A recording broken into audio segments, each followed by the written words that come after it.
पहला प्रवचन। मैं मृत्यु सिखाता हूं। आयोजित मृत्यु अर्थात ध्यान और समाधि के प्रायोगिक रहस्य। मेरे प्रिय आत्मन, जीवन क्या है इसे मृत्यु भी नहीं जानता है, और जीवन को ही हम न जान पाए तो मृत्यु को जानने की कोई संभावना शेष नहीं रहती।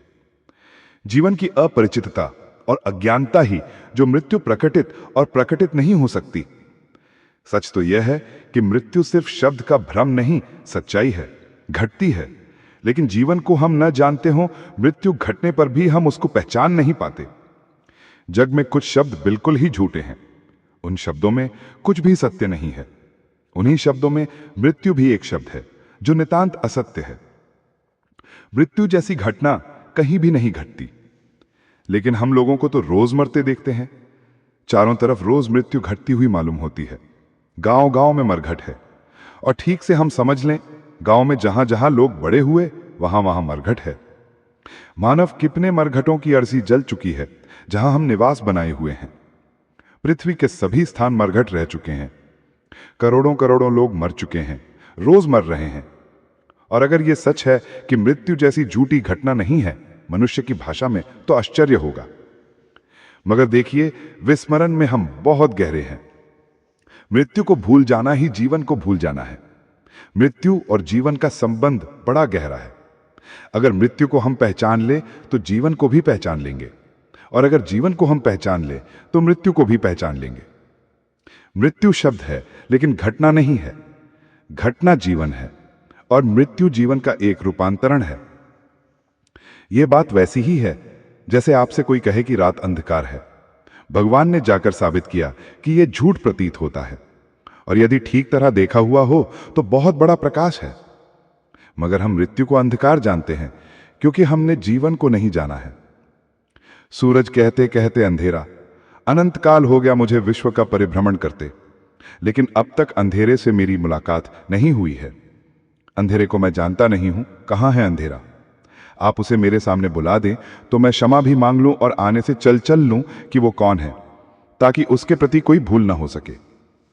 सूरज बात करते हुए भी अंततः कहता है कि मेरा संसार का परिभ्रमण तो पूरा हो गया, लेकिन अंधेरे से भेंट पड़ी ही नहीं। वो अब तक अंधेरे को सूर्य के सामने नहीं बुला सका है, ना बुला सकेगा। यह मानव की भूल है कि वो अंधेरे को सामने मानता है। अंधकार की कोई सत्ता नहीं है, कोई एग्जिस्टेंस नहीं है। अंधकार का कोई पर्सनालिटी, कोई व्यक्तित्व स्थायी नहीं है। अंधकार तो सिर्फ प्रकाश के अभाव का नाम है। तो प्रकाश की गैर मौजूदगी है, वो तो एब्सेंस है, वो तो अनुपस्थित है। वो तो सूर्य के सामने ही सूर्य की अनुपस्थिति को कैसे बुलाया जा सकता है? नहीं, अंधकार को सूरज के सामने नहीं लाया जा सकता है। सूरज तो बहुत बड़ा है। एक छोटे से दिए के सामने भी अंधकार को लाना मुश्किल है। दिए के प्रकाश के घेरे में अंधकार का प्रवेश मुश्किल है। दिए के सामने अंधकार मुश्किल से पहुंच पाता है। प्रकाश है जहां, वहां अंधकार प्रवेश कर ही नहीं सकता। जीवन है जहां, वहां मृत्यु प्रवेश नहीं कर सकती। या तो जीवन है तो मृत्यु नहीं, और या फिर मृत्यु है तो जीवन नहीं। दोनों बातें एक साथ कभी नहीं हो सकती। हम जीते हैं, लेकिन यह पता नहीं कि वास्तव में हम जीते हैं या नहीं। इसी अज्ञान के कारण यह भ्रम होता है कि मृत्यु घटती है। मृत्यु एक अज्ञान है। जीवन का अज्ञान ही मृत्यु की घटना बन जाता है।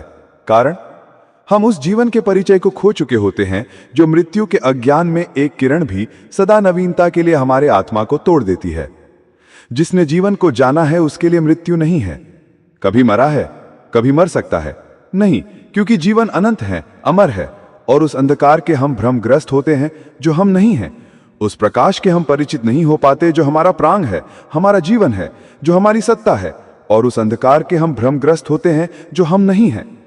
मनुष्य मृत्यु नहीं, मनुष्य अमृत है। समस्त जीवन अमृत है, लेकिन हम अमृत की ओर उठते नहीं हैं। हम जीवन की गहराइयों, जीवन की दिशा में कोई खोज ही नहीं करते, एक कदम भी नहीं उठाते। जीवन में रच जाते हैं शरीरात्मक, और इसलिए मृत्यु का भ्रमप्रद प्रतीत होता है। मृत्यु सत्य नहीं है और मृत्यु का कोई अर्थ नहीं है। यह भ्रम है, और जब तक यह भ्रम बना रहेगा तब तक जीवन और मृत्यु दोनों हमें भयभीत करते रहेंगे। जब तक हम जीवन को नहीं जानते, मृत्यु हमें भयभीत करती रहेगी, और जब हम जीवन को जान लेते हैं तब मृत्यु हमें भयभीत नहीं कर सकती। मृत्यु जैसी कोई घटना नहीं है।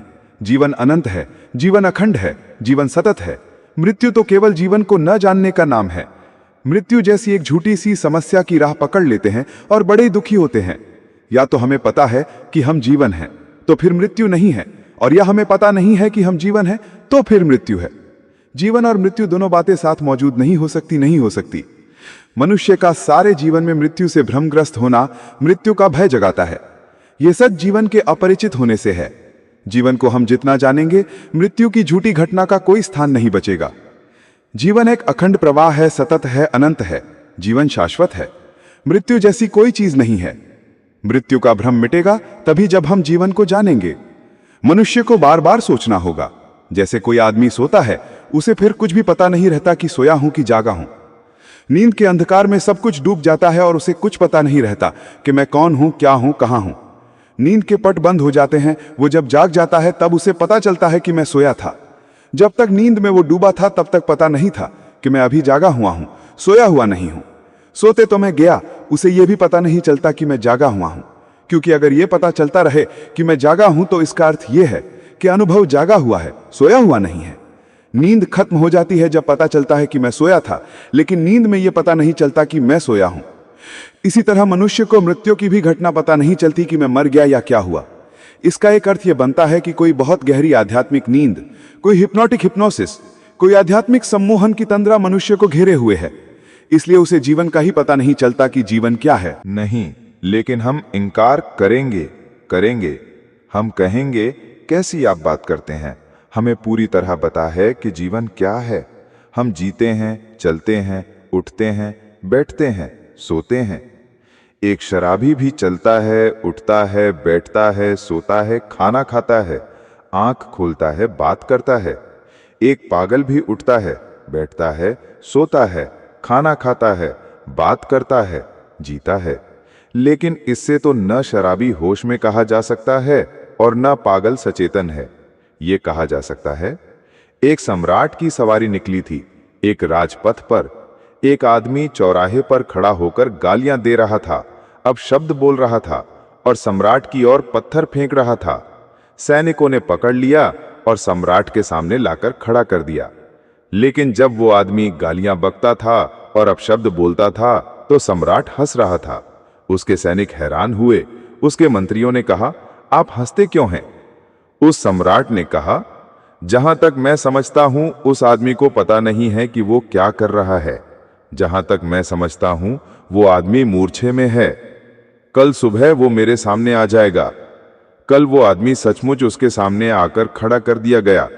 सम्राट उससे पूछने लगा, कल तुम मुझे गालियां दे रहे थे, अपशब्द बोल रहे थे, क्या था कारण उसका?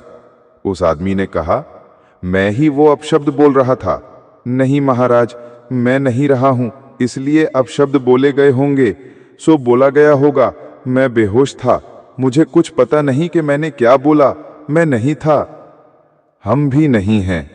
नींद में सोते रहते हैं, जीते रहते हैं, उठते रहते हैं, बैठते रहते हैं, युद्ध कर रहे हैं, हत्या कर रहे हैं, प्रेम कर रहे हैं, लेकिन हम नहीं हैं। तो ये सब बेतुकी घटनाएं हैं। जब तक हम जीवन को नहीं समझते तब तक मृत्यु समझ में नहीं आती। मृत्यु जैसी कोई घटना नहीं है, और जब तक जीवन को हम पहचान न लें तब तक हम मृत्यु का रहस्य नहीं समझ पाएंगे। मृत्यु का रहस्य ये है कि जब हम मरते हैं तो ये जाने बिना मरते हैं कि हम जिए थे। जब हम मरते हैं तब ये जाने बिना मरते हैं कि हम जीवन थे। जब तक हम नहीं जानते कि जीवन क्या है तब तक मृत्यु का रहस्य नहीं जान पाते। मृत्यु जैसी झूठी घटना हमें घेरे रहती है, ये जाने बिना कि मृत्यु का लक्षण जीवन नहीं है। जन्म के द्वारा मृत्यु की तारीख तय की जाती है, चिंता की, पीड़ा की, व्यथा की। आनंद की भी उपलब्धि नहीं होती, क्योंकि जन्म की नई तिथि मिलते ही मृत्यु की तारीख तय हो जाती है। जीवन और मृत्यु दोनों साथ साथ जुड़ जाते हैं। जीवन जीवन ही नहीं रह जाता, मृत्यु भी मिल जाती है। इसी कारण दुख, पीड़ा, व्यथा और मृत्यु जीवन का हिस्सा बन जाते हैं। लेकिन शास्त्र हमें पता नहीं चलाते, क्योंकि जीवन और मृत्यु दोनों तरफ की असत्य बातें ही सोए हुए लोगों को समझाई जाती हैं। इसलिए हम मृत्यु से बहुत जल्दी उस आदमी की हत्या कर बैठते हैं जो ज्यादा देर उसे बर्दाश्त नहीं करता। जीवन में हम हमेशा मूर्छापूर्ण स्थिति पर टिके रहते हैं कि मृत्यु का स्वरूप है कि तुम सोए हुए आदमी की तरह सोए हुए लोगों को पूछते रहो। बहुत अपमानित होना पड़ता है जब सोए हुए आदमी के लिए तुम एक अपमानजनक चिन्ह बना देते हो कि तुम सोए हुए हो। तुम्हारी नींद पूरी तरह बाधा बन जाती है। हम तुम्हारी हत्या कर देते। हम मुस्कान को जहर पिलाकर मार डालते हैं। हम सच्चाई की गर्दन काट देते हैं। हम जागे हुए आत्माओं के साथ यही व्यवहार करते हैं जो पागलों की बस्ती में उस आदमी के साथ हुआ जो पागल नहीं था। उसका आपको अंदाज नहीं है। मेरे एक प्रिय मित्र पागल थे। वो पागल थे और एक पागल खाने में बंद कर दिए गए। पागल खाने में उन्हें फिलॉसफी की एक बत्ती, वो भी पागल खाने में रखी थी, वो भी गया। उसने भी जाने से उनको कोई उलझाव नहीं आया। उन्होंने कहा, मैं पागल हूं। 15 दिन तक सारा अर्थ प्रकटित हो गया। उनकी सारी गंदगी और शरीर से निकल गई और वो ठीक हो गए। लेकिन उन्हें 15 महीने के लिए पागलखाने में भेजा गया। वो ठीक हो गए। उन्होंने मुझे लिखा कि जब मैं पागल था तब और जब मैं ठीक हो गया तब, उस पागलखाने में और 15 महीने तक ठीक रहा। ठोकर पागल घर में रहा तब जो मैंने पीड़ा अनुभव की उसका हिसाब लगाना बहुत मुश्किल है। जब तक मैं पागल था तब तक कोई कठिनाई न थी, क्योंकि और भी सब मेरे जैसे लोग थे। जब मैं ठीक हो गया तब मुझे लगा कि मैं कहाँ हूँ। संगीनों में सो रहा हूँ और 2 आदमी मेरी काट पर पहरा दे रहे हैं। मैं सोच रहा हूँ और वहाँ मुझे कुछ अचरज रह गया। इस सब का मुझे कुछ भी पता नहीं चलता था, क्योंकि मैं पागल था। जब पागल था सब लोग पागल हैं, तब कोई कठिनाई ना थी। लेकिन जब मुझे होश आया तो कठिनाई हो गई। जब मैंने सब देखा कि सारे लोग पागल हैं और जैसे ही मैं पागल ना रहा, मैं उन सारे पागलों का शिकार बन गया। और मेरी कठिनाई कि मुझे सब समझ में आ रहा था और मैं अकेला होश में था, और ये भयानक क्लोज मेरी समझ के बाहर निकला। सचेत आदमी और भी दुविधा में फंस जाता है, पागल आदमी दुविधा में नहीं फंसता। मैं तो अपनी पागलता पर जोर देकर कहता है कि हम पागल नहीं है। कोई डॉक्टर मानने को राजी नहीं था। हमारे चारों तरफ सोई हुए लोगों की भीड़ है और इसलिए हमें पता नहीं चलता कि हम सोए हुए आदमी हैं। और जागे हुए आदमी की हम जल्दी से हत्या कर देते हैं, क्योंकि वह आदमी हमें बहुत क्रूरता में डलने लगता है, बहुत डिस्टर्बिंग, बहुत विक्षोभक मालूम होने लगता है। एक अंग्रेज बेचारा प्रोडेटर ने किताब लिखी है, और अब तक जितनी किताबें मैंने पढ़ी हैं उन सब में एक किताब महत्वपूर्ण है। प्रेडेटर ने एक उपन्यास लिखा है, the invasion of the crazy people. उसमें उसने जो कल्पना की है वो अद्भुत है। उस उपन्यास में प्रेडेटर ने एक लिखा है, doctor George Gurdjieff, the disciple of पायस टुलिन, मेरी अड़ तोड़ने वाले जॉर्ज गुरजेफ की कल्पना ही। थोड़े से लोग पागल न हुए तो औरों को तोड़ने की कोशिश कर रहे हैं, लेकिन अगर किसी ने मीन तोड़ने की कोशिश की तो निश्चित ये सब लोग बदल गए। तब भी जागृता में सोते हुए आदमी का तो नहीं कोशिश करेगा, वो आदमी तोड़ दिया जाएगा। आज ये मनुष्य का आध्यात्मिक नींद का संसार है, और हमने उनकी पूरी तरह पकड़ ली है। हमारे भी तो चल नहीं सकता, इसलिए कि हम सब एक जैसे सोए हुए हैं। उस उपन्यास में ब्रेटर ने लिखा है कि एक आदमी पागल हो गया था। वह बार बार चिल्लाता था कि गांव के कुएं का पानी विषाक्त हो गया है, उसमें कोई जहर आ गया था। एक दिन उस आदमी के गांव के कुएं का पानी पीने से सब लोग पागल हो गए। वह आदमी पागल न हुआ और सारी जनता पागल हो। धीरे धीरे गांव के पागलों ने घेर लिया। पूरा गांव पूरा पागल हो गया था। राजा भी पागल हुआ। जब राजा भी पागल हुआ तब गांव के महल का पहरेदार सिपाही भी पागल हो गया। धीरे धीरे राजा का दिमाग खराब हो गया। अब पूरे पागल गांव का नेतृत्व भी पागल राजा कर रहा था। सब आनंदित थे। राजा ने देखा कि सब लोग ठीक है, अब मैं अकेला पागल हूं। सब पागल हो गए। अब समझ में आया कि यह महल अब सुरक्षित नहीं है। राजा ने सोचा अब क्या होगा। अब राजा के मंत्री ने कहा, अब कुछ खोजने की जरूरत नहीं है, आप भागें पहले के द्वार से और उस कुएं का पानी पी कर जल्दी लौट आए, अन्यथा यह महल आपके लिए असुरक्षित है। खतरे में है। वजीर ने कहा, उस कुएं का पानी, क्या तुम मुझे पागल बनाना चाहते हो? वजीर ने कहा, अब पागल बने बिना कोई बचने का उपाय नहीं है। राजा भागा, उसकी रानियां भागी। उन्होंने जाकर उस कुएं का पानी पी लिया। उस रात उस गांव में एक बड़ा जलसा मनाया गया। सारा गांव के लोग खुशियां मनाने लगे। बाजे बजाए गए, गीत गाए गए, भगवान को धन्यवाद दिया कि हमारे राजा का दिमाग ठीक हो गया है, क्योंकि राजा भी भीड़ में नाच रहा था और सारी रानियां कह रही थी अब राजा का दिमाग ठीक हो गया। चेतना हमारी नींद सामूहिक है, सार्वभौमिक है। चेतना जन्म से ही सोई हुई है, इसलिए हमें पता नहीं चलता है। हमें नींद में ही रहना है, हमें सामूहिक नींद का अनुभव है। जागरण तो ये पृथक जीवन है। अगर जागरण हो और प्रवाह में प्रवेश नहीं हो पाता, ये समझ में आता, तभी हमें कठिनाई होती। जैसे महलों के बाहर दीवारें होती हैं, कोई घूमता हो और सोचता हो कि ये राजमहल है। बाहर की दीवार के आसपास कोई घूमता हो और सोचता हो कि ये राजमहल है और एस्कॉर्ट के दीवार से टकरा कर सो जाता हो और सोचता हो कि महलों में विश्राम कर रहा हूं। शरीर के आसपास जिसके जीवन का बोध है वे इसी सामूहिक आदमी की तरह है जो महल की दीवार को बाहर खड़े होके समझता है कि यह महल का ही हिस्सा है। शरीर के भीतर असलियत कोई जीवन नहीं है। शरीर के बाहर जीते हैं मन, शरीर की परतुम बाहर की परतुम है, भीतर का शरीर की गहराई तक का हमें पता नहीं चलता। जैसे कोई आदमी दीवार के बाहर का हिस्सा देखता है तो उसे महल समझता है, भीतर का हिस्सा उसे पता नहीं चलता। महल का बहुत बड़ा हिस्सा भीतर का है, दीवार के बाहर का हिस्सा जो है वो बहुत छोटा है। भीतर का हिस्सा अगर तक हमें पता नहीं चलता तब तक हम दीवार के बाहर के हिस्से को ही महल समझते हैं।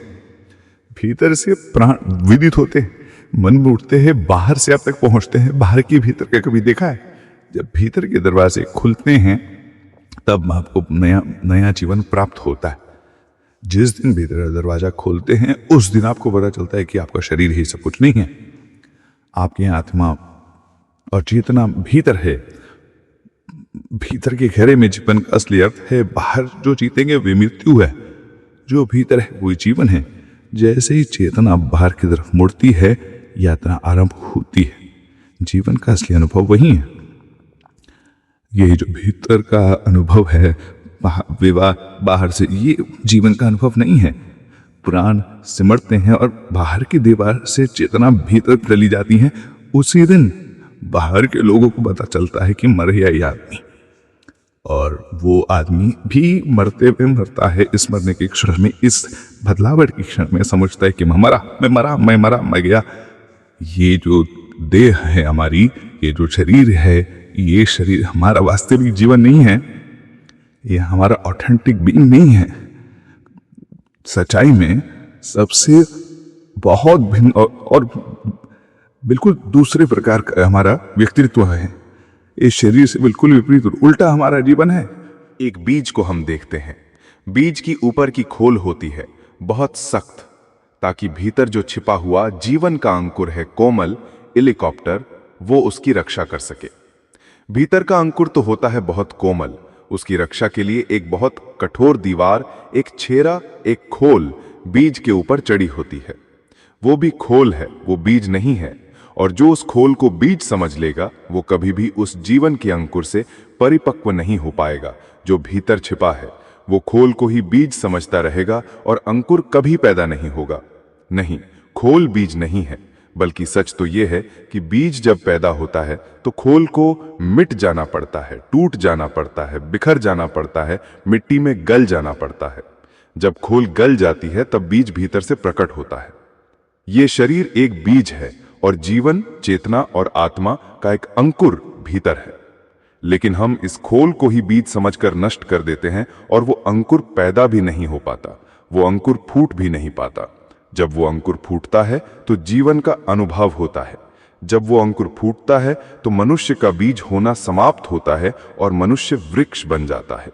जब तक मनुष्य बीज है तब तक वो सिर्फ संभावनात्मक है, एक संभावना। और जब उसके भीतर वृक्ष पैदा होता है तब वो जीवन का, तब वो वास्तविक बन जाता है। उस वास्तविकता को कोई आत्मा कहता है, उस वास्तविकता को कोई परमात्मा कहता है। मनुष्य से बीज परमात्मा का, मनुष्य सिर्फ बीज है। जीवन का पूर्ण अनुभव तो वृक्ष को होगा। बीज को क्या हो सकता है? बीज क्या जान सकता है वृक्ष के आनंदों को? बीज क्या जान सकता है कि आएंगे पेड़ हरे जिन पर सूरज की किरणें नाचेंगी? बीज क्या जान सकता है कि हवाएं बहेंगी पत्तों और शाखाओं से और प्राण संगीत में गूंजेंगे? बीज कैसे जान सकता है कि खिलेंगे फूल और आकाश के तारों को मात कर देंगे? बीज कैसे जान सकता है? वृक्ष के अनुभव को बीज कैसे जान सकता है? बीज को तो कुछ भी पता नहीं, वो तो सपना भी नहीं देख सकता। उसका जो वृक्ष बनने पर संभव होता है वो तो होकर ही जाना जा सकता है। आदमी जीवन को नहीं जानता है क्योंकि उसने बीज को ही अपनी परिपूर्णता समझ ली है। वो तो जीवन को तभी जानेगा जब भीतर के जीवन का पूरा वृक्ष प्रकट हो। लेकिन भीतर के जीवन का वृक्ष प्रकट होना तो दूर, भीतर कुछ है शरीर से भिन्न और अलग, इसका हमें कोई बोध ही नहीं हो पाता। इसकी हमें कोई स्मृति, इसका कोई स्मरण, इसकी कोई रिमाइंडर ही पैदा नहीं हो पाती। कोई अलग से कुछ शरीर से भिन्न जीवन की समस्या जो भीतर है उसके अनुभव की समस्या है, जो भीतर है उसके अनुभव की समस्या है, जीवन की समस्या। और हम जीवन को मान लेते हैं वो जो बाहर विस्तीर्ण है। एक वृक्ष से मैंने पूछा, तेरा जीवन कहाँ है? वृक्ष कहने लगा, उन जड़ों में जो दिखाई नहीं पड़ती। जड़ें दिखाई नहीं पड़ती, वहां जीवन है। वृक्ष जो दिखाई पड़ता है वो वहां से जीवन लेता है, अदृश्य से।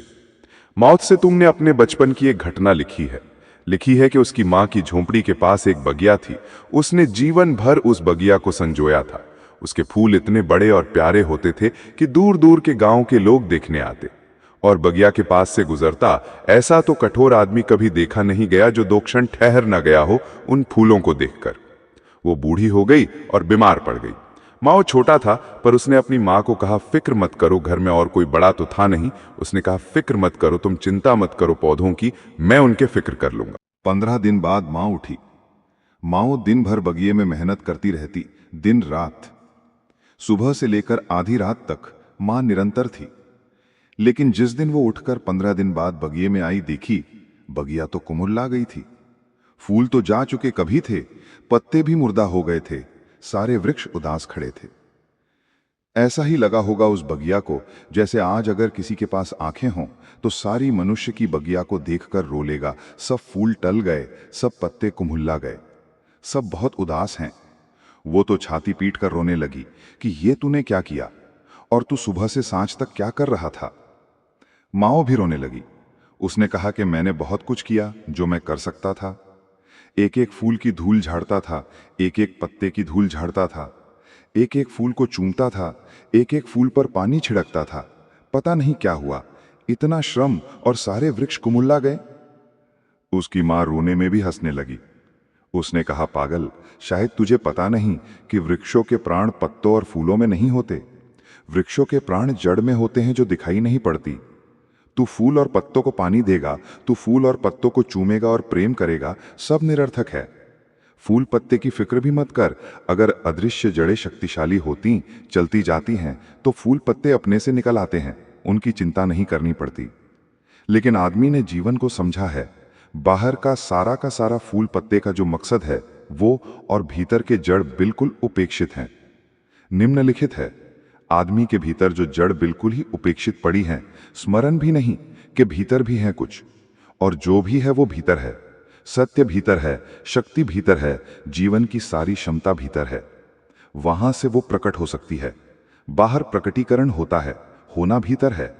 बीज भी भीतर है, विकर्मीय बाहर होती है। वो जो वास्तविक है वो भीतर है। जो फैलता है और अभिव्यक्त होता है, मैनिफेस्टेशन जो है वो बाहर है। बाहर है अभिव्यक्ति, आत्मा तो भीतर है। और बाहर की अभिव्यक्ति को जो जीवन समझ लेते हैं, उनका सारा जीवन मृत्यु के भय से आक्रांत होता है। वे जीते हैं तो भी मरे मरे और डरे हुए कि कभी भी मर जाएंगे, किसी क्षण मर जाएंगे। और यही मरने से डरे हुए लोग किसी की मौत पर रोते और परेशान होते हैं। जो उन किसी की मौत पर रोते और परेशान नहीं हो रहे हैं, हर मौत उन्हें उनकी मौत की खबर दे आती है। हर मौत उन्हें खबर लाती है उनकी मौत की। और जो उन्हें बहुत निकट हैं, उनकी मौत बहुत जोर से खबर लाती है अपनी मौत की। और तब प्राण भीतर कंप जाते हैं, तब भय पकड़ लेता है, तब कंपन पकड़ लेता है। और उस कंपन में, वो भय में आदमी अच्छी अच्छी बातें सोचता है। आत्मा अमर है, आत्मा अमर है, हम तो भगवान के अंश हैं, हम तो ब्रह्म के स्वरूप हैं। ये सब बकवास की बातें हैं, और ये अपने को धोखा देने से ज्यादा नहीं है। ये सेल्फ डिसेप्शन है। ये मौत से डरा हुआ आदमी अपने को मजबूत करने के लिए दोहराता है कि आत्मा अमर है। वो ये कह रहा है कि नहीं नहीं, मुझे नहीं मरना पड़ेगा, आत्मा अमर है। लेकिन कंप रहे हैं प्राण, और वो कह रहा है आत्मा अमर है। जो आदमी जानता है कि आत्मा अमर है, उसे एक बार भी ये दोहराने की जरूरत नहीं है कि आत्मा अमर है, क्योंकि वो जानता है, बात खत्म हो गई। लेकिन ये मौत से डरने वाले लोग मौत से डरते हैं, जीवन को जान नहीं पाते, और फिर बीच में एक नई तरकीब और एक नया धोखा पैदा करते हैं कि आत्मा अमर है। इसलिए तो आत्मा को अमर मानने वाले लोगों से ज्यादा मौत से डरने वाली कौम खोजनी कठिन है। इस देश में ही ये दुर्भाग्य घटित हुआ है। इस देश में आत्मा की अमरता मानने वाले सर्वाधिक रहते हैं पृथ्वी पर, और इस देश में मौत से डरने वाले कायरों की संख्या भी सर्वाधिक है। ये दोनों बातें एक साथ कैसे हो गईं? जो जानते हैं कि आत्मा अमर है, उनके लिए तो मृत्यु हो गई समाप्त, उनके लिए तो भय ही गया विसर्जित। उन्हें तो अब कोई मार नहीं सकता, उन्हें तो अब कोई नहीं मार सकता। और दूसरी बात भी ध्यान में लेता, ना उन्हें कोई मार सकता है, ना वे अब बेवकूफ भ्रम में जी सकते हैं कि मैं किसी को मार सकता हूं, क्योंकि मारने की घटना ही खत्म हो गई। और इस राज को थोड़ा समझ लेना जरूरी है। जो लोग कहेंगे आत्मा अमर है, तो आत्मा कहेंगे आत्मा अमर है, वे मौत से डरे हुए हैं और दोहरा रहे हैं कि आत्मा अमर है। और साथ ही ऐसे मौत से डरने वाले लोग अहिंसा की भी बहुत बात करेंगे, इसलिए नहीं कि वे किसी को न मरे, बल्कि इसलिए कि बहुत गहरे में वे कोई उन्हें मारने को तैयार ना हो जाए। दुनिया अहिंसा में होनी चाहिए। क्यों कहेंगे तो ये यही कि किसी को भी मारना बुरा है, लेकिन बहुत गहरे में वे ये कह रहे हैं कि कोई मुझे मार न डाले।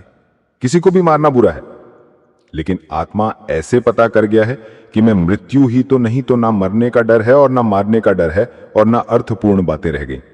कृष्ण ने कहा सत्य है कि ना भयभीत मत हो, क्योंकि जो जिन्हें सामने खड़े देख रहा है वे बहुत बार रहे हैं पहले भी। वे भी थे, मैं भी था, हम सब बहुत बार थे और हम सब बहुत बार होंगे। जगत में कुछ भी नष्ट नहीं होता, इसलिए न मरने का डर है न मारने का डर है। सवाल है जीवन को जीने का। और जो मरने और मारने दोनों से डरते हैं, वे जीवन की दृष्टि में एकदम नपुंसक और इम्पोर्टेंट हो जाते हैं। जो ना मर सकता है ना मार सकता है, वो जानता ही नहीं कि जो है वो ना मारा जा सकता है ना मर सकता है। कैसी होगी वो दुनिया जिस दिन सारा जगत जागोगे भीतर से कि आत्मा अमर है। उस दिन मृत्यु का सारा भय विलीन हो जाएगा। उस दिन मरने का भय भी विलीन हो जाएगा, मारने की धमकी भी विलीन हो जाएगी। उस दिन युद्ध विलीन होंगे, उनके पहले नहीं। जब तक आदमी को लगता है कि मैं मारा जा सकता हूं, मर सकता हूं, तब तक दुनिया में युद्ध विलीन नहीं हो सकते। चाहे गांधी समझाएं अहिंसा, और चाहे बुद्ध, और चाहे महावीर, चाहे सारी दुनिया में अहिंसा के कितने ही पाठ पढ़ाए जाएं, जब तक मनुष्य को भीतर से यह अनुभव नहीं हो सकता कि वो अमृत है, तब तक दुनिया में युद्ध बंद नहीं हो सकते।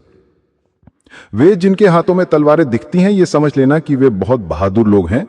तलवार यह साबित है कि यह आदमी भीतर से डरपोक है, कायर है, कापुरुष है। चौरास्तों पर जिनकी मूर्तियां बनाते हो तलवारें हाथ में लेकर, वे कायरों की मूर्तियां हैं। बहादुर के हाथ में तलवार की कोई जरूरत नहीं है, क्योंकि वो जानता है कि मरना और मारना दोनों बच्चों की बातें हैं। लेकिन एक अद्भुत प्रवचना आदमी पैदा करता है। जिन बातों को वो नहीं जानता है, उन बातों को भी इस भांति कोशिश करता है कि जैसे हम जानते हैं। भय के कारण भीतर है भय, मरण राज जानते हैं कि मरना पड़ेगा, मगर रोज मर रहे हैं। भीतरी स्वर देखता है कि शरीर क्षीण हो रहा है, जवानी गई, बुढ़ापा आ रहा है, देखता है कि शरीर जड़ रहा है, और वे भी भीतर दोहरा रहे हैं कि आत्मा अमर अमर है। वो मानो विश्वास जुटाने की कोशिश कर रहा है, हिम्मत जुटाने की कोशिश कर रहा है, मत घबराओ, मत घबराओ। मौत तो है, लेकिन नहीं, ऋषि मुनि कहते हैं कि आत्मा अमर है। मौत से डरने वाले लोग ऐसे ऋषि मुनियों के आसपास इकट्ठे हो जाते हैं और भीड़ कर लेते हैं, जो आत्मा की अमरता की बातें करते हैं। मैं ये नहीं कह रहा कि आत्मा अमर नहीं है, मैं ये कह रहा हूं कि आत्मा की अमरता का सिद्धांत मृत्यु से डरने वालों लोगों का सिद्धांत है। आत्मा की अमरता को जानना बिल्कुल दूसरी बात है। और यह भी ध्यान रहे कि आत्मा की अमरता को वे ही जान सकते हैं जो जीते जी मरने का प्रयोग कर लेते हैं। उसके अतिरिक्त कोई जानने का उपाय नहीं। इसे थोड़ा समझ लेना जरूरी। प्राणों की सारी ऊर्जा जो बाहर फैली हुई है, विसर्पित है, वो वापस सिकुड़ती है, अपने केंद्र पर पहुंचती है। जो ऊर्जा प्राणों की सारे शरीर के कोने कोने तक फैली हुई है, वो सारी ऊर्जा वापस सिकुड़ती है, बीज में वापस लौटती है। शरीर जैसे एक दिए को हम मंदा करते जाएं, धीमा करते जाएं, तो फैला हुआ प्रकाश सिकुड़ कर आएगा, अंधकार छिनने लगेगा। प्रकाश सिकुड़कर फिर दिए के पास आ जाएगा। हम और धीमा करते जाएं, और धीमा, और फिर प्रकाश बीज रूप में, अणु रूप में निहित हो जाएगा, अंधकार घेर लेगा। प्राणों की जो ऊर्जा फैली हुई है जीवन की, वो सिकुड़ती है, वापस लौटती है अपने केंद्र पर, पुनः ग्रह यात्रा के लिए फिर बीज बनती है, फिर अणु बनती है। ये जो सिकुड़ाव है, इसी सिकुड़ाव से, इसी संकेत से पता चलता है कि मरा, मैं मरा, क्योंकि जिसे मैं जीवन समझता था वो जा रहा है, वो छूट रहा है। हाथ पैर स्थिर होने लगे, श्वास खोने लगी, आंखों ने देखना बंद कर दिया, कानों ने सुनना बंद कर दिया। ये तो सारी इंद्रियां, ये सारा शरीर किसी ऊर्जा के साथ संयुक्त होने के कारण जीवन था। वो ऊर्जा वापस लौटने लगी। देह तो मुर्दा है, वो फिर मुर्दा रह गई। घर का मालिक घर छोड़ने की तैयारी करने लगा। घर उदास हो गया, निर्जन हो गया। लगता है मरा मैं। मृत्यु के इस क्षण में पता चलता है कि जा रहा हूं, डूब रहा हूं, समाहित हो रहा हूं। और इस घबराहट के कारण कि मैं मर रहा हूं, इस चिंता और उदासी के कारण, ये पीड़ा, ये एंजाइटी कि मैं मर रहा हूं, समाहित हो रहा हूं, ये इतनी ज्यादा चिंता पैदा कर देती है मन में कि वो उस मृत्यु के अनुभव को भी जानने से वंचित रह जाता है। जानने के लिए चाहिए शांति, हो जाता है इतना अशांत कि मृत्यु को जान नहीं पाता। बहुत बार ये सब हो चुके हैं, अनंत बार, लेकिन हम अभी तक मृत्यु को जान नहीं पाए, क्योंकि हर बार जब मरने की घड़ी आई है तब फिर हम इतने विह्वल और बेचैनी और परेशान हो गए हैं कि उस बेचैनी और परेशानी में कैसा ज्ञान। हर बार मौत आकर गुजर गई है हमारे आसपास से और हम फिर भी अपरिचित रह गए हैं उससे। नहीं, मरने के क्षण में नहीं जाना जा सकता है मृत्यु को, लेकिन आयोजनित मृत्यु हो सकती है। आयोजनित मृत्यु को ही ध्यान कहते हैं, योग कहते हैं, समाधि कहते हैं। समाधि का एक ही अर्थ है कि जो घटना मृत्यु में अपने आप घटती है, समाधि में साधक चेता और प्रयास से सारे जीवन की ऊर्जा को सिकुड़ाकर भीतर ले जाता है, जानते हुए। निश्चित ही अशांत होने का कोई कारण नहीं है, क्योंकि वो प्रयोग कर रहा है भीतर से जाने का, चेतना को सिकोड़ने का। वो शांत मन से चेतना को भीतर सिकोड़ता है। जो मृत्यु करती है उसे वो करता है। और ये शांति ही वो ज्ञान आता है कि जीवन ऊर्जा अलग बात है, शरीर अलग बात है। वो जो ऊर्जा है, वो जिस प्रकार बिजली पटकर तेज हो रही है, अलग बात है। वो जो बिजली पट रही है वो अलग बात है। बिजली सिकुड़ जाती है, बल्ब निर्जीव होकर पड़ा रह जाता है। शरीर बल्ब से ज्यादा नहीं है। जीवन वो विद्युत है, वो ऊर्जा है, वो एनर्जी है, वो प्राण है जो शरीर को जीवंत किए हुए है, गर्म किए हुए है, उत्साहित किए हुए है। समाधि में साधक मरता है स्वयं, और चूंकि वो स्वयं मृत्यु में प्रवेश करता है, वो जान लेता है इस सत्य को कि मैं हूं अलग, शरीर से अलग। और एक बार ये पता चल जाए कि मैं हूं अलग, मृत्यु की समाप्ति हो गई। और एक बार ये पता चल जाए कि मैं हूं अलग, और जीवन का अनुभव शुरू हो गया। मृत्यु की समाप्ति और जीवन का अनुभव एक ही सीमा पर होते हैं, एक ही साथ होते हैं। जीवन को जाना कि मृत्यु गई, मृत्यु को जाना कि जीवन हुआ। अगर ठीक से समझें तो ये एक ही बीज को कहने की वे दो बातें हैं। एक दिशा में इशारा करने वाले दो इशारे हैं। मैं कहता हूं धर्म है मृत्यु की कला, वह है आर्ट ऑफ डेथ। लेकिन आप कहेंगे कई बार मैं कहता हूं धर्म है जीवन की कला, आर्ट ऑफ लिविंग। निश्चित ही दोनों बात मैं कहता हूं, क्योंकि जो मरना जान लेता है वही जीवन को जान पाता है। धर्म है जीवन और मृत्यु की कला। अगर जानना है कि जीवन क्या है और मृत्यु क्या है, तो आपको स्वेच्छा से शरीर से ऊर्जा को खींचने की कला सीखनी होगी, तो आप जान सकते हैं, अन्यथा नहीं। यह वह ऊर्जा खींची जा सकती है। इस ऊर्जा को खींचना कठिन नहीं है, इस ऊर्जा को खींचना सरल है। यह प्रक्रिया संकल्प से ही फैलती है, यह संकल्प से ही वापस आती है। यह ऊर्जा सिर्फ संकल्प का विस्तार है, विल पावर का विस्तार है। हम संकल्प करें तीव्रता से, टोटल, समग्र, कि मैं वापस लौटता हूं अपने भीतर। सिर्फ आधा घंटा भी कोई इस बात का संकल्प करें कि मैं वापस लौटना चाहता हूं, मैं मरना चाहता हूं, मैं डूबना चाहता हूं अपने भीतर, मैं अपनी सारी ऊर्जा को सिकोड़ लेना चाहता हूं। और थोड़े ही दिनों में वह इस अनुभव के करीब पहुंचने लगेगा कि ऊर्जा सिकुड़ने लगी, भीतर शरीर झूठ जाएगा, बाहर पड़ा हुआ। 1-3 महीने थोड़ा गहरा प्रयोग और आप शरीर अलग पड़ा है इसे देख सकते हैं। अपना ही शरीर अलग पड़ा है इसे देख सकते हैं। सबसे पहले तो भीतर से दिखाई पड़ेगा कि मैं अलग खड़ा हूं। भीतर एक तेजस्व, एक ज्योति, और सारा शरीर भीतर से दिखाई पड़ रहा है जैसा यह भवन है। और फिर थोड़ी और हिम्मत जुटाई जाए तो यह जो तेजस्व ज्योति भीतर है वह बाहर भी लगना सा सकता है, और यह बाहर से देख सकते हैं कि शरीर खुद ही वह। एक अद्भुत अनुभव मुझे हुआ, वो मैं कहा, अब तक उसे कभी कहा नहीं। अचानक ख्याल आ गया तो कहता हूं। कोई 12 साल पहले बहुत रातों तक एक वृक्ष के ऊपर बैठकर ध्यान करता था। ऐसा बार बार अनुभव हुआ कि जमीन पर बैठकर ध्यान करने पर शरीर बहुत प्रबल होता है। शरीर बनता है पृथ्वी से, और पृथ्वी पर बैठकर ध्यान करने से शरीर की शक्ति बहुत प्रबल होती है। वह जो हाइट्स पर, पहाड़ों पर और हिमालय पर जाने वाले योगी की चर्चा है, वो अकारण नहीं है, बहुत वैज्ञानिक है। जितनी पृथ्वी से दूरी बढ़ती है शरीर की, उतना ही शरीरत्व का प्रभाव भीतर कम होता चला जाता है। तो एक बड़े वृक्ष के ऊपर बैठकर मैं ध्यान करने का रोज तरीका। एक दिन अचानक मैं कब कदम लेना शुरू गया मुझे पता नहीं, और वे शरीर वृक्ष से गिर गया वह मुझे पता नहीं।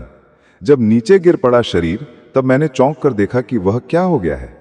मैं तो वृक्ष पर ही था और शरीर नीचे गिरा था, और मुझे दिखाई पड़ रहा था कि वह नीचे गिर गया है। सिर्फ एक रजत रज्जू, एक सिल्वर कॉर्ड नाभि से और मस्तक तक जुड़ी हुई थी, एक अत्यंत चमकदार शुभ्र रेखा। कुछ भी समझ से बाहर था कि अब क्या होगा, कैसे वापस लौटूंगा, कितनी देर यह अवस्था रही वह भी पता नहीं। लेकिन अपूर्व अनुभव हुआ। शरीर के बाहर से पहली दफा देखा शरीर को, और शरीर उसी दिन से समाहित हो गया। मृत्यु वही क्षण से स्वच्छ हो गई, क्योंकि एक और देह दिखाई पड़ी जो शरीर से भिन्न है। एक और सूक्ष्म शरीर का अनुभव हुआ। कितनी देर यह रहा कहना मुश्किल है। सुबह होते होते दो औरतें वहां से निकली दूध लेकर किसी गांव से, और उन्होंने आकर पड़ा हुआ शरीर देखा। वह मैं देख रहा हूं ऊपर से कि वे करीब आकर बैठ गई हैं। कोई मर गया, और उन्होंने सिर पर हाथ रखा, और एक क्षण में जैसे तीव्र आकर्षण से मैं वापस अपने शरीर में आ गया और आंख खुल गई। तब एक दूसरा अनुभव भी हुआ। वह दूसरा अनुभव यह हुआ कि स्त्री पुरुष के शरीर में एक केमिकल चेन पैदा कर सकती है, और पुरुष स्त्री के शरीर में एक केमिकल चेन पैदा कर सकता है।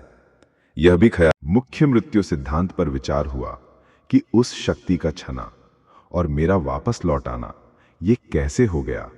फिर वहां बहुत अनुभव हुए इस बात के, और तब मुझे समझ में आया कि हिंदुस्तान में जिन तांत्रिकों ने समाधि पर और मृत्यु पर संबंधी प्रयोग किए थे, उन्होंने क्यों स्त्रियों को भी अपने साथ बांध लिया था। क्योंकि गहरी समाधि के प्रयोग में अगर शरीर के बाहर तेजस्वी शरीर चला गया है, सूक्ष्म शरीर चला गया है, तो बिना स्त्री की सहायता के पुरुष के तेजस्वी शरीर को वापस नहीं लौटाया जा सकता। या स्त्री का तेजस्वी शरीर अगर बाहर चला गया है, तो बिना पुरुष की सहायता के उसे वापस नहीं लौटाया जा सकता। स्त्री और पुरुष के शरीर के मिलते ही एक विद्युत वृत्त, एक इलेक्ट्रिक सर्कल पूरा हो जाता है, और वो ही बाहर निकल गई है, चेतना तीव्रता से भीतर वापस लौट आती है। फिर तो 6 महीने में कोई 6 बार यह अनुभव हुआ निरंतर, और 6 महीने में मुझे अनुभव हुआ कि मेरी उम्र कम से कम 10 वर्ष कम हो गई। 10 वर्ष कम हो गई मतलब अगर मैं 70 साल जीता तो अब 60 ही साल जी सकूंगा। 6 महीने में एक अजीब अजीब से अनुभव हुए। छाती के सारे बाल मेरे सफेद हो गए। 6 महीने के भीतर मेरी समझ के बाहर हुआ कि यह क्या हो रहा है। और तब यह भी ख्याल आया कि इस शरीर और उस शरीर के बीच के संबंध में व्याप्त एक ताकत है। उन दोनों का जो तालमेल था वो छूट गया है। और तब मुझे यह भी समझ में आया कि शंकराचार्य का 3 साल की उम्र में जो विवेकेंद्र काहट प्रिय साल था, उसकी भी उम्र में मर जाना कुछ और ही कारण रखता है। अगर ये दोनों के संबंध बहुत तीव्रता से टूट जाएं, तो जीना मुश्किल हो। और तब मुझे यह भी ख्याल में आया कि रामकृष्ण का बहुत बीमारियों से घिरे रहना और रमन का कैंसर से मर जाने का भी कारण शारीरिक नहीं है, उस बीच के तालमेल का टूट जाना ही कारण है। लोग आमतौर से कहते हैं कि योगी बहुत स्वस्थ होते हैं, लेकिन सच्चाई बिल्कुल उल्टी है।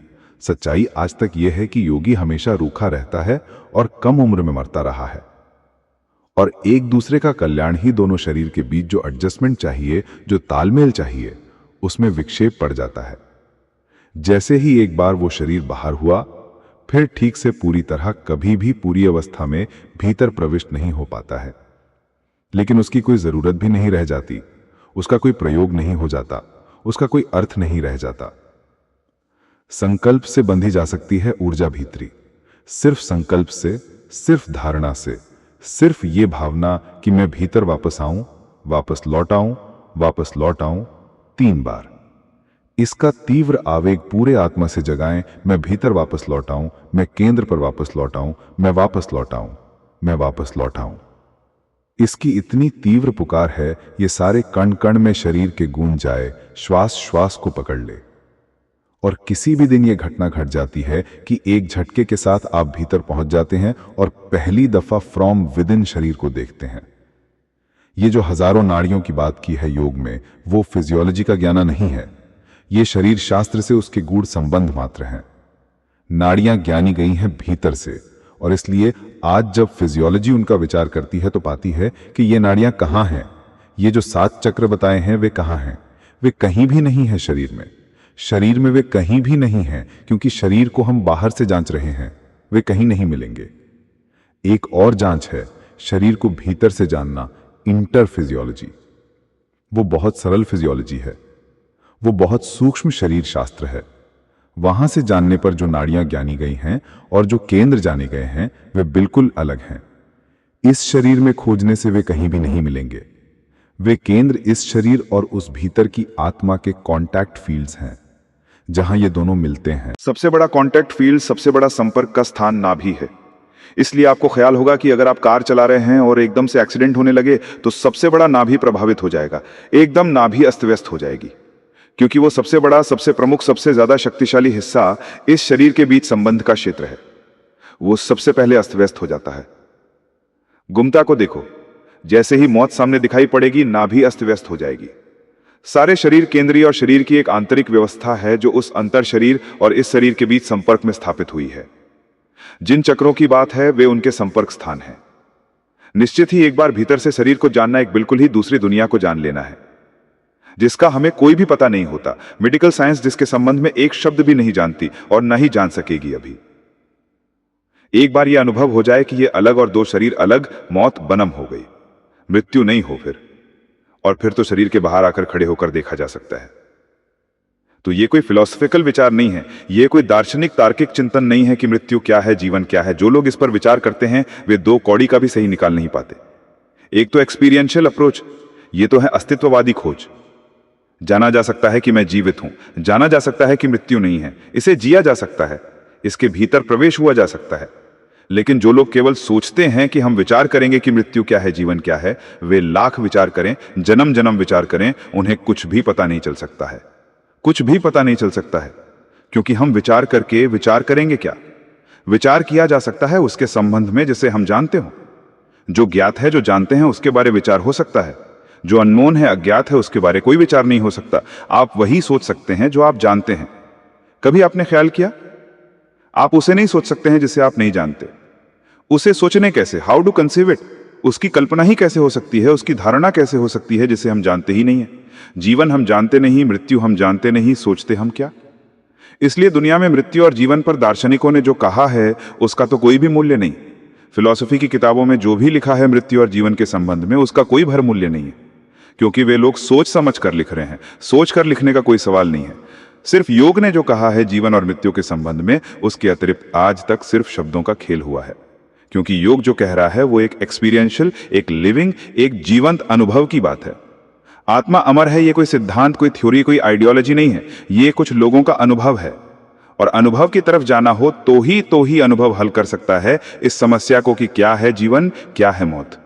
और जैसे ही अनुभव होगा, ज्ञात होगा, जीवन है, मौत नहीं है, जीवन ही है, मृत्यु ही नहीं। फिर हम कहेंगे लेकिन ये मृत्यु तो घट जाती है। उसका कुल मतलब इतना है कि जिस घर में हम निवास करते थे उस घर को छोड़कर दूसरे घर की यात्रा शुरू हो जाती है। जिस घर में हम रहे थे उस घर से हम दूसरे घर की तरफ यात्रा करते हैं। घर की सीमा है, घर का सामर्थ्य है। घर एक यंत्र है, यंत्र थक जाता है, जीर्ण हो जाता है और हमें पार हो जाना होता है। अगर विज्ञान ने व्यवस्था कर ली तो आदमी के शरीर को 100, 200, 300 वर्ष भी जिलाया जा सकता है, लेकिन उससे यह सिद्ध नहीं होगा कि आत्मा नहीं है। उससे सिर्फ इतना ही सिद्ध होगा कि आत्मा। कल तक घर बदलने पड़ते थे, विज्ञान ने पुराने ही घर को फिर से ठीक कर देने की व्यवस्था कर दी है। उससे यह सिद्ध नहीं होगा, इस भूल में कोई वैज्ञानिक न रहे कि हम आदमी की दृष्टि अगर 500 वर्ष कर लें, 1000 वर्ष कर लें, तो हमने सिद्ध कर दिया कि आदमी के भीतर कोई आत्मा नहीं है। नहीं, इससे कुछ सिद्ध नहीं होता। इससे इतना ही सिद्ध होता है कि मैकेनिज्म जो शरीर का था उसे आत्मा को इसलिए बदलना पड़ता था कि वो जरा जीर्ण हो गया था। अगर उसको रिप्लेस किया जा सकता है, हृदय बदलता था, हाथ बदलते थे, हाथ पैर बदले जा सकते हैं, तो आत्मा को शरीर बदलने की जरूरत न थी। पुराने घर से काम चल जाएगा, रिप्लेसमेंट हो गया होगा, क्योंकि आत्मा नहीं है, यह दूर से भी सिद्ध नहीं होता। और यह भी हो सकता है कल कि विज्ञान टेस्ट ट्यूब में जन्म को, जीवन को पैदा कर सके, और तब शायद वैज्ञानिक इस भ्रम में पड़ जाएगा कि हमने जीवन को जन्म दे लिया। वो भी गलत है। वो भी मैं कह देना चाहता हूं कि उससे भी कुछ सिद्ध नहीं होता। मां और बाप मिलके क्या करते हैं मां के पेट में? एक पुरुष और एक स्त्री मिलके क्या करते हैं स्त्री के पेट में? आत्मा को जन्म नहीं देता।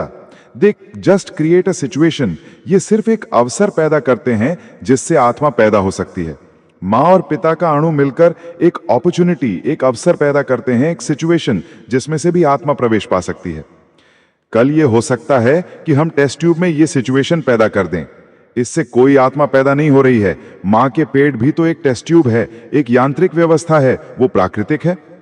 कल विज्ञान ये कर सकता है कि प्रयोगशाला में जिन जिन रासायनिक तत्वों से पुरुष का वीर्याणु बनता है और स्त्री का अणु बनता है, जन्म जन्म रासायनिक तत्वों की पूरी खोज और पैथोलॉजी की पूरी जानकारी से यह हो सकता है कि हम टेस्ट ट्यूब में रासायनिक व्यवस्था कर लें। तब जो आत्माएं कल तक मां के पेट में प्रविष्ट होती थीं, वे टेस्ट ट्यूब में प्रविष्ट हो जाएंगी। लेकिन आत्मा पैदा नहीं हो रही है, आत्मा अब भी आ रही है। जन्म की घटना दोहरी घटना है, शारीरिक उत्पत्ति और आत्मा का आगमन, आत्मा का उतरना। आत्मा के संबंध में आने वाले दिन बहुत खतरनाक और अंधकारमय होने वाले हैं, क्योंकि विज्ञान की प्रत्येक घोषणा आदमी को यह विश्वास दिला देगी कि आत्मा नहीं है। इससे आत्मा सिद्ध नहीं होगी, इससे सिर्फ आदमी के भीतर जाने का जो संकल्प था वो क्षीण होगा। इससे सिर्फ अगर ये आदमी को समझ में आने लगा कि ठीक है, उम्र बढ़ गई, बच्चे टेस्ट ट्यूब में पैदा होने लगे, अब कहाँ है आत्मा, इससे आत्मा सिद्ध नहीं होगी। इससे सिर्फ आदमी का जो प्रयास चलता था अंतर के खोज का, वो बंद हो जाएगा। और ये बहुत दुर्भाग्य की घटना घटने वाली है जो आने वाले 50 वर्षों में घटेगी। इधर 50 वर्षों में, पिछले वर्षों में उसकी भूमिका तैयार हो गई है। दुनिया में आज तक पृथ्वी पर दीन लोग रहे हैं, दर्द लोग रहे हैं, दुखी लोग रहे हैं, बीमार लोग रहे हैं, उनकी कमी नहीं थी। उनके पास भोजन अच्छा ना था, कपड़े ना थे। अच्छे भोजन आज का आत्मा की दृष्टि से दरिद्र लोगों की संख्या जितनी आ रही है उतनी कभी भी नहीं थी। और इसका कुल एक ही कारण है कि भीतर कुछ है ही नहीं, तो जाने का सवाल क्या है।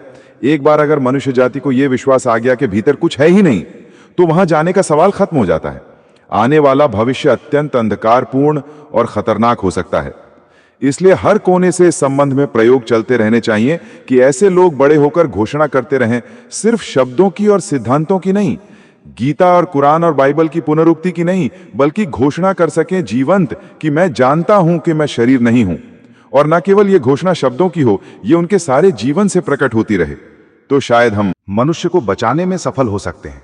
अन्यथा विज्ञान की सारी विकसित अवस्थाएं मनुष्य को भी एक यंत्र में परिणत कर देंगी। और जिस दिन मनुष्य जाति को यह ख्याल आ जाएगा कि भीतर कुछ भी नहीं है, उस दिन शायद भीतर के सारे द्वार बंद हो जाएंगे। और उसके बाद क्या होगा, कहना कठिन है। आजकल भी अधिकतर लोग भीतर के द्वार खोल रहे हैं, लेकिन कभी कभी कोई एक साहसी व्यक्ति भीतर की दीवारें तोड़कर घुस जाता है। कभी कोई एक महावीर, कभी कोई एक बुद्ध, कभी कोई एक क्रांतिकारी, कभी कोई एक लोह से तोड़ देता है दीवार और भीतर घुस जाता है। उसकी संभावना भी रोज रोज कम होती जा रही है। हो सकता है 100-200 वर्ष बाद, जैसा मैंने आपसे कहा कि मैं कहता हूं जीवन है, मृत्यु नहीं है, 100-200 वर्ष बाद मनुष्य कहे कि मृत्यु है, जीवन नहीं है। इसकी तैयारी तो पूरी हो गई है। इसे कहने वाले लोग तो बड़े हो गए हैं। आखिर मार्क्स क्या कह रहा है?